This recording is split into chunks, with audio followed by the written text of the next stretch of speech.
Natutunan ko noong 2012 na importante palang i-consider natin yung financial foundation na concept para maka-build tayo ng wealth. Ito yung hindi lang puro investment kasi gusto ko lang dati mag-invest sa mutual fund and stocks and pangarap natin syempre magkaroon ng tangible investment like real estate.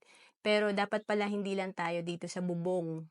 Shortcut pala ito. Dapat pala may emergency fund tayo, debt management, hindi tayo nalulubog sa utang at kung pwede nga zero debt tayo or debt free. And then, importante rin pala yung baba, no? Yung protection and healthcare kasi ito yung hindi natin nako-consider pag gumagawa tayo ng financial planning natin. And marami nagsisimula sa Kaiser, kagaya ko, kasi dito may healthcare ka na, may life insurance ka pa, at may investment ka pa.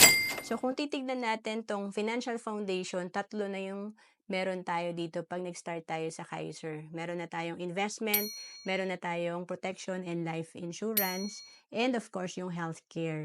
And pwede ka magsimula sa Kaiser kasi dito 7 years program lang to, 7 years to pay and 20 years maturity.